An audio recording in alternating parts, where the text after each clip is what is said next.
So in this video, I will be showing you how to make a sorting algorithms.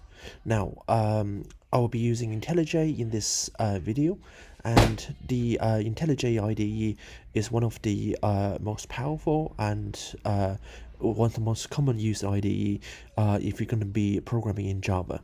So if you haven't learned how to start off with the IntelliJ IDE yet, please check out one of my videos. Next, I will be explaining to you how to use the IntelliJ IDE. Now, the sorting algorithm we're going to look at today is called BubbleSort, right? So let's start with the algorithm. So how does the BubbleSort work? Well, the BubbleSort works by repeatedly checking pairs of elements in a collection, and if the elements are in the wrong order, it will swap them. So and by keep doing that, traversing throughout the loops and swapping every wrong order elements, we're guaranteed at the end of each iteration we're going to have the largest or smallest element in the right place. And by logic, that means if we have an n number of iterations with the same, where n is the number of elements in our collections, our array every element after n iteration will be in place, and that implies our collection will be sorted. So okay, so first of all, so we have a class Scratch. So this is just a Scratch file provided by IntelliJ. In here, we're going to set up our test case first, right? So in this case, let's set up our test, which is, in this case, the collection we can use is going to be a simple array, right? So in here, we're simply going to do integer, or actually, we could do something like this, but there's actually an easy way, which I'm going to show you in one of the later videos. So so here we define a new element of 5 integers.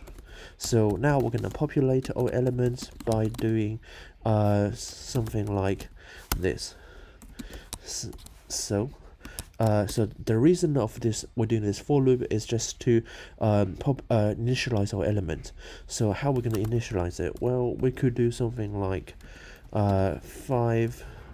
Why don't we do 5 minus I, right? So this should give us then all the elements in the wrong place. So we're going to have 5, 4, 3, 2, 1.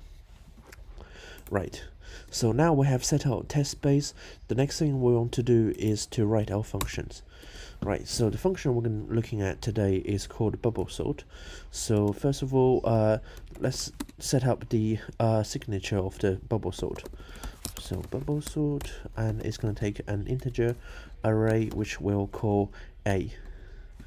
Right. So as we explained, the BubbleSort algorithm works by repeatedly examining each pair of elements in an array. So if we have an element array which is 5, 4, 3, 2, 1, then the sorting algorithm will swap them if they're in the wrong order. So that implies we need to make that means we need to have n number of passes. So if we do integer n equals to a dot length, and we also increment I in each case. So here we have our for loop, which accounts the number of passes we're going to make, and during each of the pass, which we're going to traverse from beginning, right, all the way until end, a dot length, and in this inner loop, we're going to swap the elements if they are in the wrong order. So first of all, we put if statement here. If a of j, right, is so here we're going to try to sort it into ascending orders. So it's going to be the smallest all the way to the biggest. So in this case, if our a of j is going to be greater than of a of j plus 1, which implies in the wrong order, we're going to swap them. But here we need to be careful about one thing. Since we're accessing the array elements plus 1, we need to make sure we don't overstep our bound. So we'll put -1 here, so we'll make sure we stop at the very last element. So here we're going to define a temporary variable, and we're going to store the value a of j in here, and we're going to, so this is a standard way to reassign two variables. So a of j is now going to be equal to a of j plus 1, and our a of j plus 1 equals to temp. So these 3 lines here are the standard ways 3 lines you need in order to swap 2 elements in an array. And if you if you're still interested to know how this works, I will be explaining that in one of my other videos, because this is going to be a very useful technique that you will need to use if you're going to write algorithms in Java.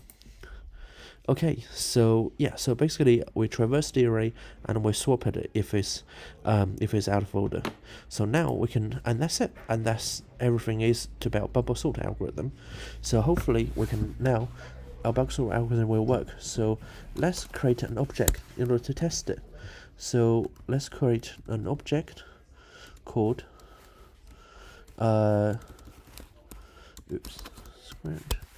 called foo. Right, just for testing purposes. Here we're going to write, so we have this object, we can invoke the method on this object, which is BubbleSort, and we can pass in test as argument. Right, so the next thing we want to do is to print out all the values of test again. So now for test.length I plus plus. So here we're simply going to do here we're simply going to print out each of the values in test. So we're going to print out test of I here, and if we run this, we hopefully should get a value 1, 2, 3, 4, 5. So you can see IntelliJ is currently running, and when it stops, then we should be able to see an algorithm. So so just to recap, the BubbleSort algorithm checks every native pair, so every JSON pairs, to make sure it is in the right order, and if it's in the wrong order, it will swap them. So we can see our Scratch file has not returned anything, so does that mean there's a problem? Oops. Look, so it looks like we have some error in here, so we can now try to test this to see why we have the errors, right? So here we could also print out, so one nice way to debug this is to simply print a lot of test statement. So if we print one in here, we can, and for now we can cancel this one just to see if our element has been correctly initialized. So you can see we have 50000, and we know this is wrong, and we found our error. Why? Because we can see every element is equal to 0, right? Well, and that's simply because we have passed in the wrong variable, I, 0 instead of I. So now if we rerun this, hopefully we should see 5, 4, 3, 2, 1. Great.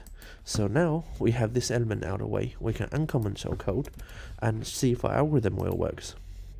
So now we uncomment it and see 1, 2, 3, 4, 5. Perfect. And that's it. So thanks for watching my videos, and if you're interested into learning more about algorithms and data structures, please check out one of my future videos next. Goodbye for now.